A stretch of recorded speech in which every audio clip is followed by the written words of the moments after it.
Today, we will have a slightly different format as I will be speaking to an industry professional who provides virtual CISO services.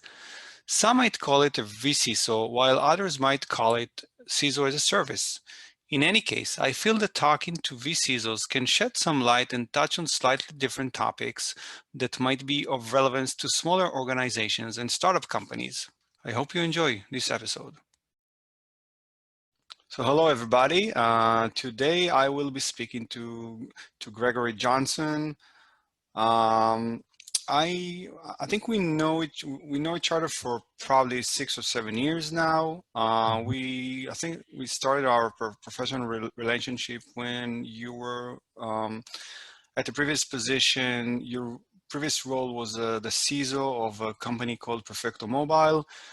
And I believe you moved on just around the purchase date of that company. And since then, I know you've been doing a lot of work as a virtual CISO. You open up your own business, and yeah, maybe you could give a quick background about yourself. Yeah, my name's Gregory Johnson. I'm a 25-year professional with security and networking. Got my start doing consulting and learned a lot about how the business is run on the IT side and how to sell services that will add value over and over again to companies. And a lot of it is building relationships and then understanding the business rather than having a prepackaged set of solutions. Again, I also have been a former CISO at a SaaS company and been working with SaaS companies for the last 10 years. Yeah. And thank you for that. And you know, that's actually one of the main reasons I wanted to talk with you, because I know that you've made the transition from being a full-time CISO to a virtual CISO, and I'd like to take to have your take on like your specific your unique point of view on that. Yeah, that's a great question. Yeah, and I always like to start off with like a couple of icebreaker questions here. So the first one would be marital status. I'm married happily for 20 years. I Wow. have 3 beautiful children with my wife, and we're just plugging along. Nice. And favorite drink? Yes. I'm a scotch drinker. I love a good scotch, particularly Johnny Walker Blue. Okay, so yeah, that falls into my own experience with CISOs. Most of the CISOs I know, they're single malt kind of guys, mostly. But yeah, Johnny Walker Blue, that's good as well. I tend to stick with the Scottish single malts. Yeah, good job. Can't go wrong with a good single malt. Yep, yeah. Okay, let's get started. What's the one thing you wish you'd known when you began your career? Yeah, one of the things that I think all of us learn along the way is the importance of marketing yourself as an individual and as a company, treating yourself like a company in your career. You know, when I first started out, I just thought, you know, keep your head down, work hard, and eventually your time will come. But as I grew and had different opportunities pass me by, I realized a lot of what I wasn't doing was promoting myself, promoting my value, promoting the impact that I had on any particular project or engagement. So I would encourage anybody who's early in their career or just in that mid-level or not having the success they want, promote yourself. Help other people understand the value that you add and constantly sell yourself and treat yourself like a company. Yeah, and yeah, I personally think that's a great advice. I also learned that relatively late in my career, but yeah, I can relate to that. What would you say was your biggest failure, and what did you take out of that? What did you learn? Yeah, you know, I've had a couple of situations, particularly on the consulting side, where you're in a room full of people and they're asking for your professional opinion, and you're stuck between telling them what they need to hear and then telling the truth. So I believe I would say that my biggest failure was sitting in a room and not reading the cues properly. And when I was asked what my professional opinion was, I gave my personal opinion. And the professional opinion sometimes is, I will get back to you with a better answer. Just really kind of going a little deeper. We were going over a design concept, and this was somebody's baby, and I told them in my opinion, that the person who designed it did it wrong. And that was a terrible mistake. So sometimes we have to kind of read the cues a little bit more, understand who we're talking to, who's in the room, and sometimes just take a back seat to those experts, if you will, and not call the baby ugly. That's kind of the rule of thumb that I've learned to live by. What would you have done differently looking back on your career? That's a great question. When I look back on it, I probably would have taken a little bit more a risk in terms of some of the activities that I did. Again, punching the clock 9 to 5, just thinking I'm doing the right thing. I would have probably stayed a little longer, spent a little bit more time engaging with people who were more expert, spending that extra time just learning new concepts and technologies. I wouldn't get comfortable in any particular role if I had it all to do over again, and spent more time just putting myself out there again, promoting myself and promoting relationships to see if I could have done better with those opportunities that did come across my table. Sometimes, again, it's just about who you know, and not necessarily where you're at in any particular stage of your career. Yeah, yeah. And throughout your career, what would you say were the best resources that have helped you along the way? And that could be, anything from individuals to, vendors, to colleagues, to family members. Yeah, I have to say it's other people. This has been the biggest, this would be a common theme in our interview. There's no greater value than that person that opens a door for you and just creates an opportunity, or they see value in what you do. So I would have to say it's other people, whether it's a mentor who can just advise you and lead you and guide you and make an introduction, or it's even a customer and just having a great relationship with another individual. And Ben, I would even point out to our relationship, just being able to have that professional camaraderie where you can bounce ideas off of one another. It's invaluable. None of us can be an island in this industry anymore. We really do have to have connections. Yeah, yeah. And just to expand on that, do you have like a specific example of 3 people that have been very influential to you? Yeah, I was thinking about this question quite a bit, and I was trying to uh, be specific in terms of people that I've met along the way, but I would just say mentors and teachers. At each stage of my career, I've had somebody that I've connected with who was either in my department, in my group, or someone who was leading the organization who was able to inspire me.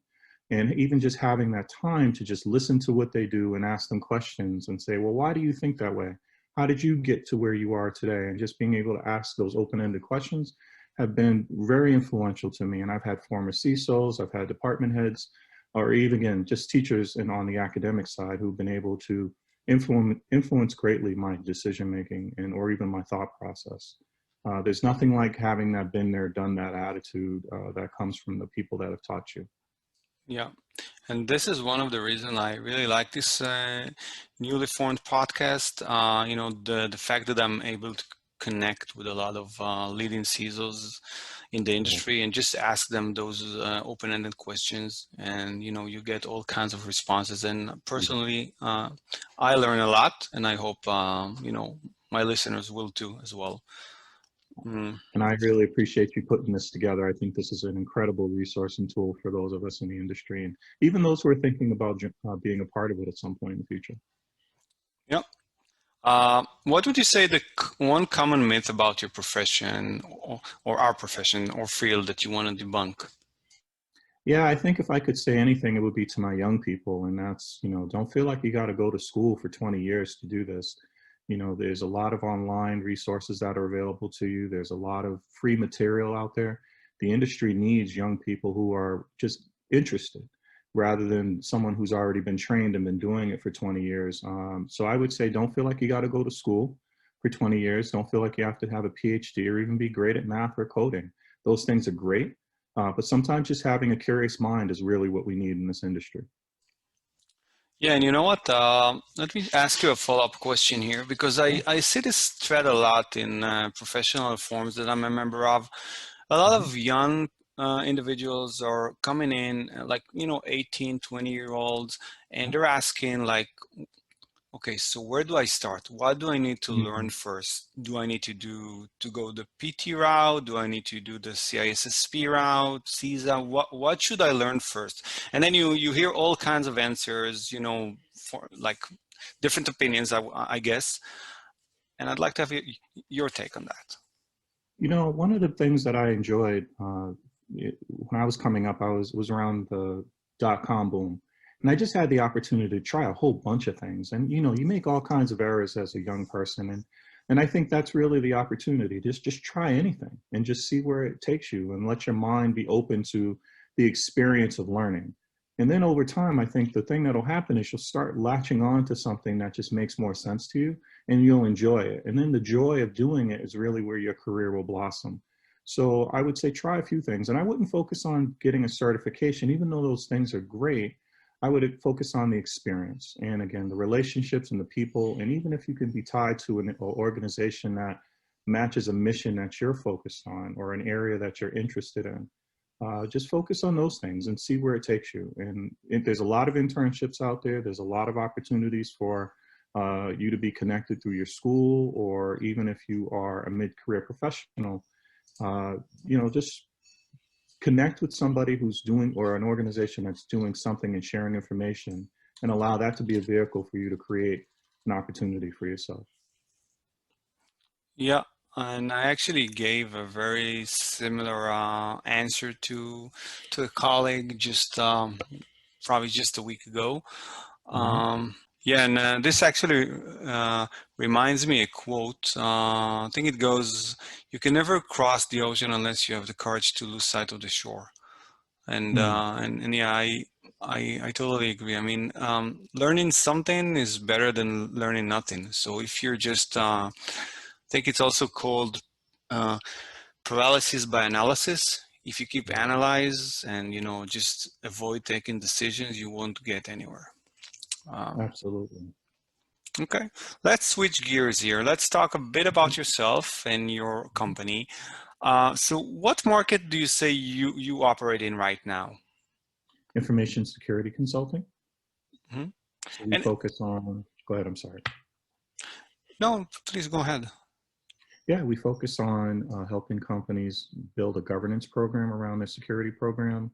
One of the things I've learned along the way is that companies are willing to sacrifice having their own security programs, mostly because they don't know what they don't know. So what I really enjoy doing is helping companies understand where there's value and how the business can align their security program very nicely, so they don't have to overspend. And that's really where the virtual CISO service comes in. You know, wherever you're at, whatever you see your company's focus is, we can come in and just support that with very few hours a month, just give you that analysis and that direction that you need to make sure that you're thinking about the right things to help your company grow. And if there is an emergency, we're available for that.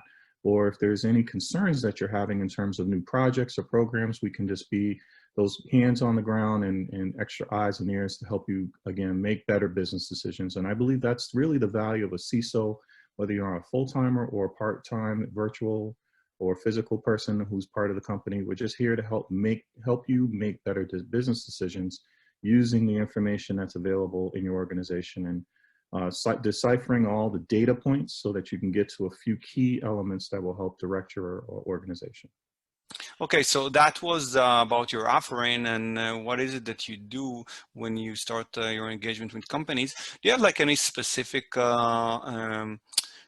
target market or specific market segments actually that did you have a sweet spot for? Yeah, we really like the small to medium sized companies, but we can work with enterprise and have worked with enterprises before.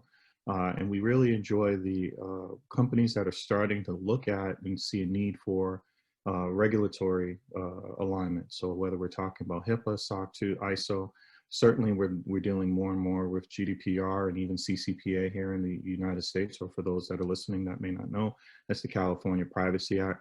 Privacy related matters are becoming more and more the issue of the land. So helping companies decipher those and get down to practical next steps is where we like to focus. Yeah, yeah. Okay, great. Thank you for that. And what would you say the most common challenges your customers are faced with are?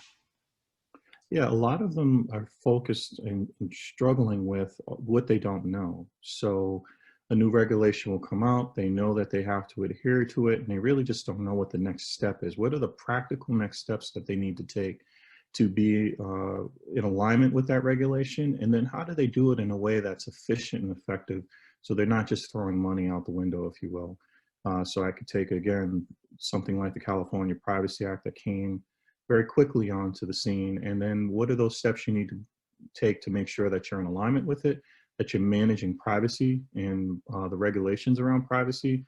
And then again, how do you make sure, again, if there's no compliance or if there's no certification for it, that you're meeting all of the points that that law was intended. So that's, again, something that we focus on with our customers. Yeah. Okay. Right. And so as an external vendor yourself, and and you've made the transition from being a full-time CISO to a virtual CISO. So that means you work as a vendor yourself nowadays. Mm-hmm. And I can only assume that for the the companies that you work with, they work with other vendors as well. Right. So how would you define your relationship with other vendors, and what's your advice on how to play well together? And again, and maybe you can take you can have like two answers for this question. So like because in the past you were working as a full-time CISO, so your relationship with vendor was somewhat different, I presume. Maybe you can touch about the differences as well. Sure. So as a full-timer, one of the things that really I was challenged with is managing my budget and making sure that I can give an account for every dollar that was spent. So I would have list a mile long of things that needed to be done, and I would probably have enough money to deal with one or two of those things. So vendor selection always came down to price, and then you're always working with your vendors to see how much you can get in addition to the money that you were going to spend with them, and getting more for the service for every dollar that you're spending. As a part-time CISO or a virtual CISO, I spend less time haggling and negotiating and more time selling the overall relationship. So, and this is on both sides, with the vendor themselves, helping them understand that there's an opportunity here for us not just to have this one-time event, but to help this company grow. And so I look at it as a partnership on both sides. A partnership with the vendor, between my organization and theirs, and also a partnership with the customer. So the customer is getting a team of individuals rather than, spending money just on a particular invoice. So again, you're building teams, and sometimes having a pain point that we're all focused on allows that team to gel very nicely around everybody's mutual interest, which is to grow their business. Mm-hmm. And what would you say your biggest challenge is when starting to work with a new customer?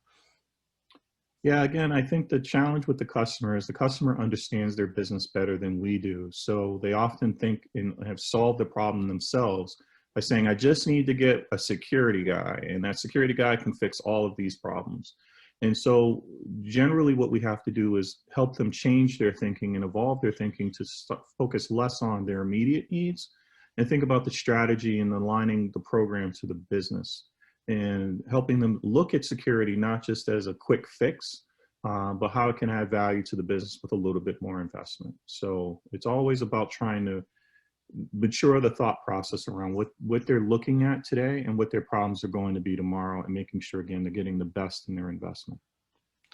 Yeah, and I think I've seen that in the past in a bunch of companies. I think the tendency in a lot of smaller companies that have not yet reached maturity is to focus on the burning issues and to put out fires all day long. And by doing that, I mean, I'm not saying that's not important, but you also you have to deal with the strategic pieces as well. Because if you don't do that, you will just keep chasing your tail and putting out fires all day long for years to come. And I think that's the main challenge with smaller companies that have yet to reach maturity in information security. Totally agree. So yeah, so we were talking about the biggest challenge, like big challenges when starting to work with a new customer. Do you have something similar to that when, like, what's the biggest challenge when starting to work with a new vendor? With a vendor or a customer? With a vendor. Trying to make sure that I'm engaging with the vendor to help them understand what the business problem is that I'm trying to solve, so that they're not just selling me a product, but they're helping me actually fix the bigger issue. There's a lot of great tools out there, but they're not necessarily, I can implement tools all day. If I'm not fixing the bigger issue that the customer is facing, there's no value in the partnership on either side. So getting alignment to that is somewhat of a challenge. So Mhm. again, we could be in a governance issue, we could be talking about maturity, we could just be talking about visibility. And in any particular case that we're looking at, if we're not aligned properly, we're just throwing money away. Yeah. So yeah, so basically business alignment, right? I would say. Of course. Yeah.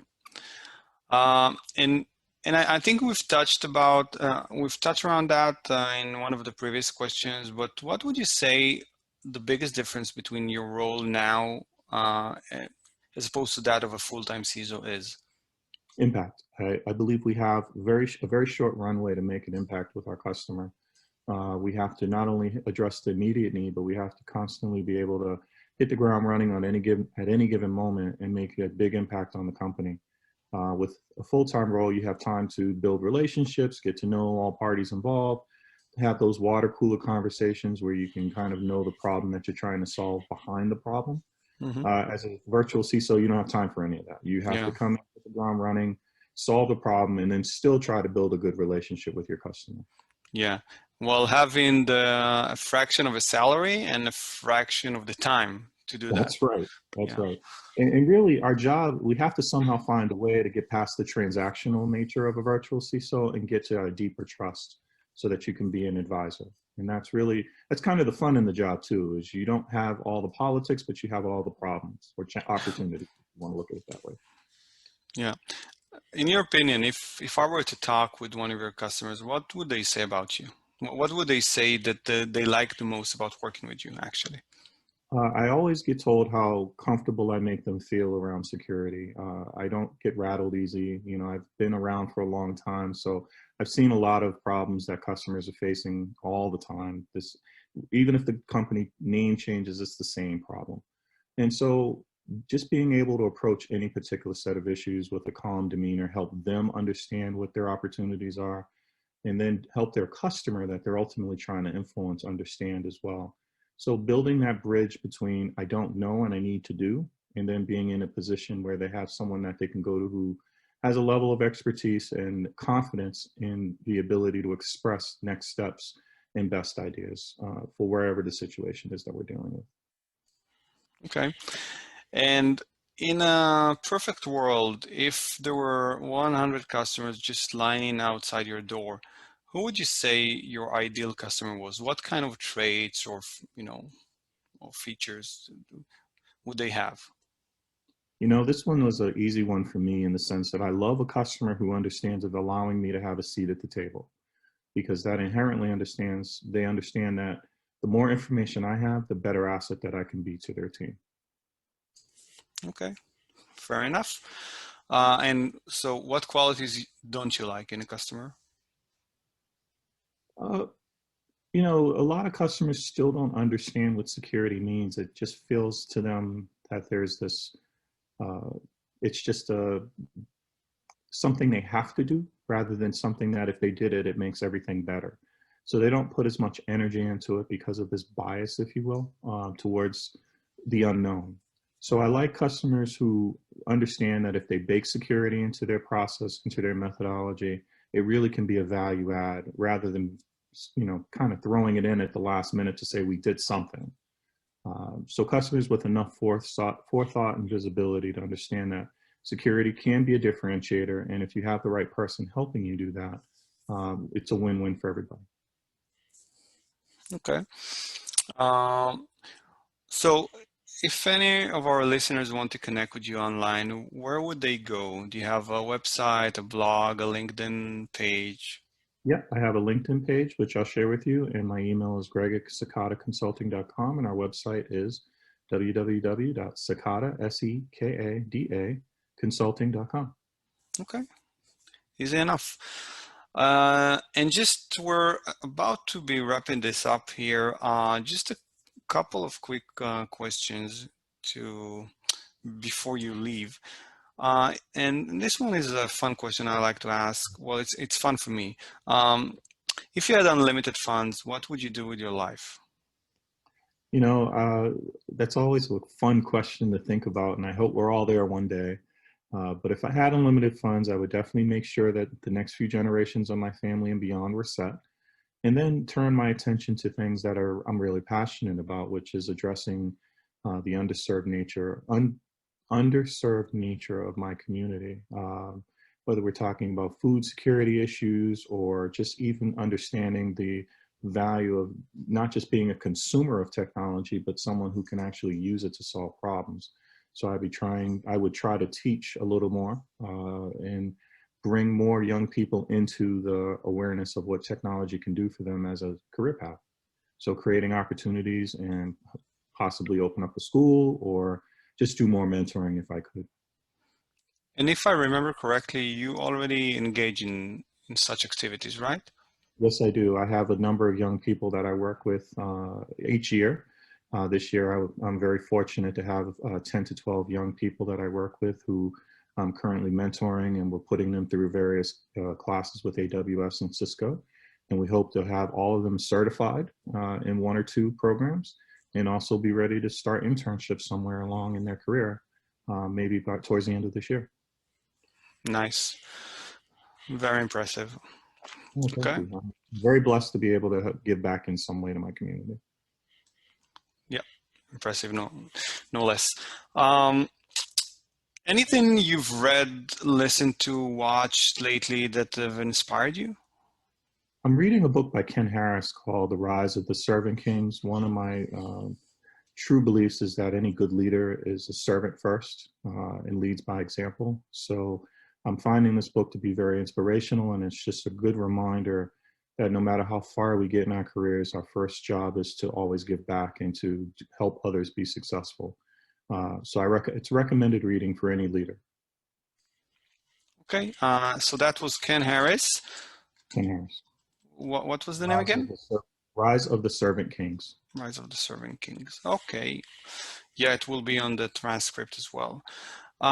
Great. So I'm out of questions for today, and I'm happy because I wanted to be respectful of your time. Yeah, so let me just thank you again for taking the time to jump on this podcast. I know it was a bit of a last minute here, but yeah, I do appreciate you taking the time. Hopefully, we'd be able to connect again in the near future, and maybe someday even meet up in person once some restrictions are lifted. Yeah, and until then, hopefully you could come again at some point to share your ongoing experience and accomplishments here. Thank you, Ben. I really look forward to it. I appreciate you giving me the opportunity to speak to your listening community. Thank you, Greg. Thank you for joining us for another episode of CISO Insiders. Hope you enjoyed today's episode. For more professional content, please check us out on social media.